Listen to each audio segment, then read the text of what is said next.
Assalamualaikum warahmatullahi wabarakatuh. Di video kali ini saya akan membahas mengenai sumber-sumber hukum Islam, yang mana arti dari sumber-sumber tersebut adalah asal atau pusat dari segala sesuatu. Saat ini sebagaimana tertuang pada Quran Surat An-Nisa ayat 59. A'udzu billahi minasyaitonir rajim. Bismillahirrahmanirrahim. Ya ayyuhalladzina amanu athi'ullaha wa athi'ur rasula wa ulil amri minkum فَإِنْ تَنَازَعْتُمْ فِي شَيْءٍ فَرُدُّوهُ إِلَى اللَّهِ وَالرَّسُولِ إِنْ كُنْتُمْ تُؤْمِنُونَ بِاللَّهِ وَالْيَوْمِ الْآخِرِ ذَلِكَ خَيْرٌ وَأَحْسَنُ تَأْوِيلًا.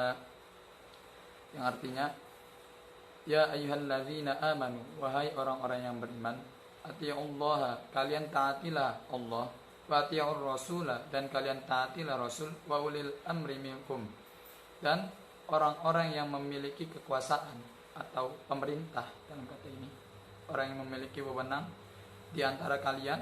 Fa in tanaza'tum fi syai'in, maka apabila kalian berbeda pendapat terhadap sesuatu, farudduhu, maka kalian kembalikanlah permasalahan perbedaan pendapat tersebut ilallahi war rasuli, kepada Allah dan Rasulnya, in kuntum tu'minuna billahi wal yaumil akhir,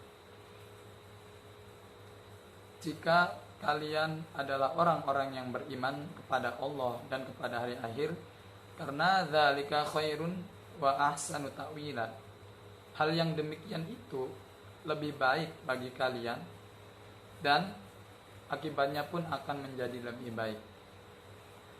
Dari ayat ini dapat kita ketahui bahwa sumber yang pertama dan yang paling utama adalah atiullah, yang mana tertuang dalam Al-Quran. Kemudian selanjutnya adalah ati'ur rasula, taatilah Rasul, yang tertuang pada sunnah Rasul yang disebut dengan hadis.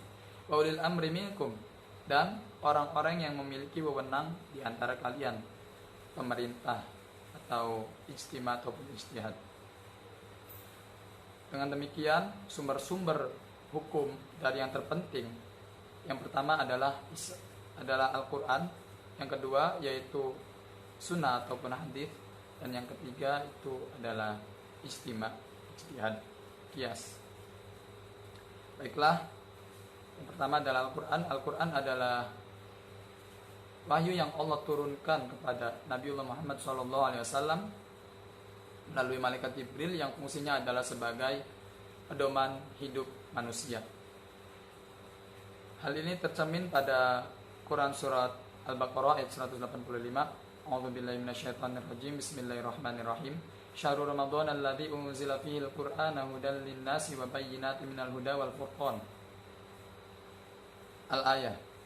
Syahrul Ramadan, bulan Ramadan, Syahrul Ramadan alladzi unzila fihi al-Qur'an, yaitu adalah bulan, Syahrul Ramadan adalah bulan yang dimana diturunkannya Al-Quran di dalamnya, yang fungsinya adalah sebagai petunjuk, penjelasan dari petunjuk-petunjuk itu, dan sebagai pembeda antara yang hak dan batil.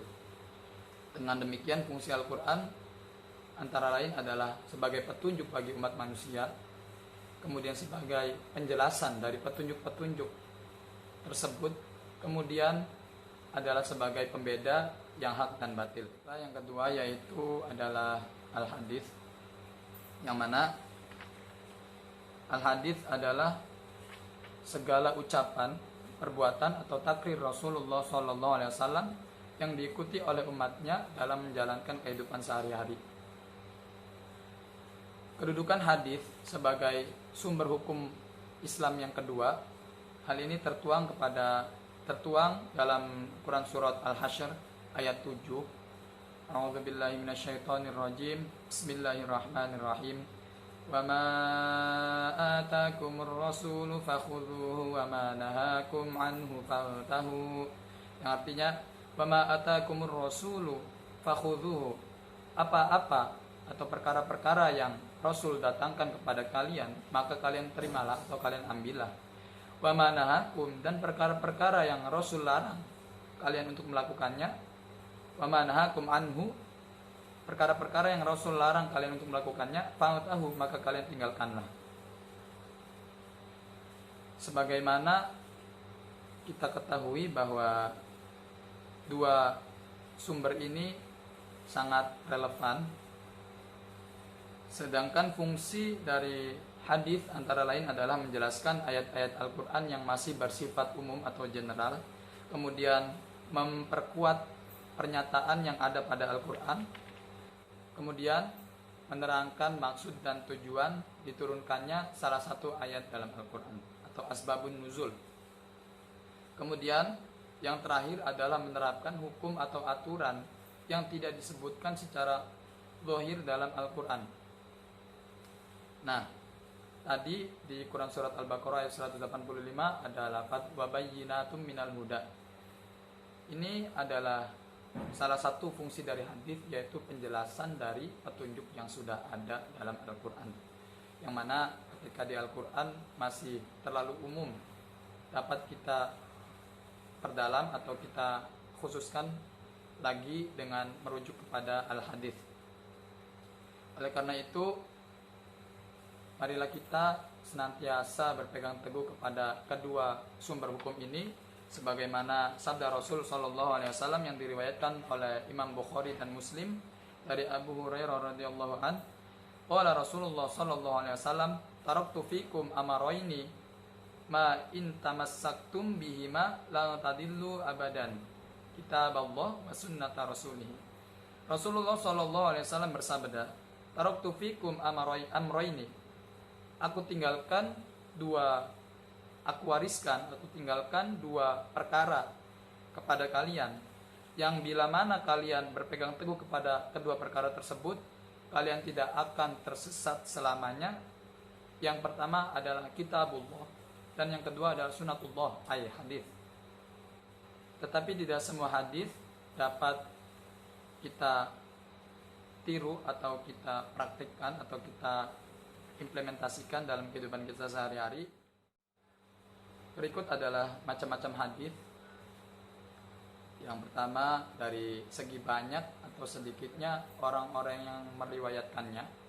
Kemudian yang kedua adalah dari segi kualitas perawinya. Yang pertama adalah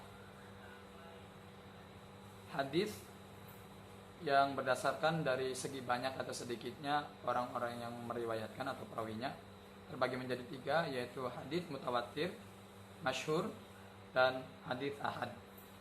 Hadis mutawatir adalah hadis yang diriwayatkan oleh banyak sahabat, kemudian diteruskan oleh generasi-generasi berikutnya, sehingga tidak memungkinkan bagi mereka untuk berdusta karena banyak periwayat-periwayatnya.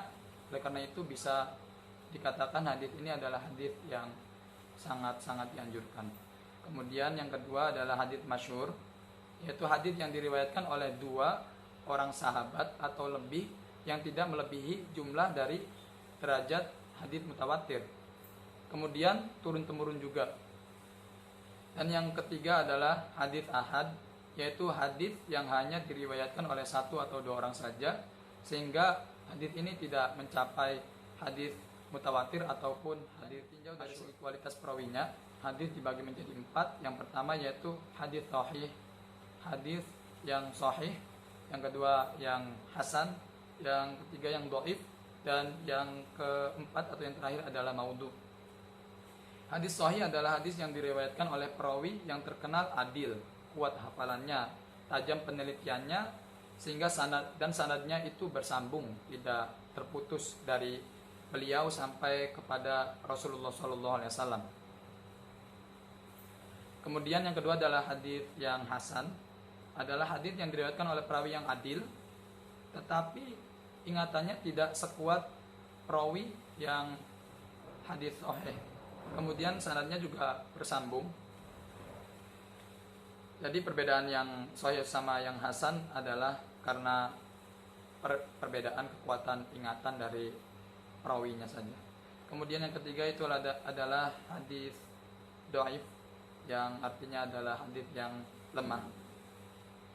Hadis yang tidak memenuhi syarat yang dipenuhi oleh hadis sahih dan hasan. Kemudian yang terakhir adalah hadis maudhu, yaitu bisa juga kita sebut dengan hadis palsu yang dibuat oleh orang atau dikatakan oleh sebagian orang sebagai hadis, padahal itu bukan hadis. Marilah kita senantiasa untuk kembali berpegang teguh kepada Al-Quran dan hadis sedikit demi sedikit, dan mulai dari hari ini semoga apa yang tadi saya paparkan dapat bermanfaat, terutama bagi diri saya sendiri. Terima kasih. Wassalamualaikum warahmatullahi wabarakatuh.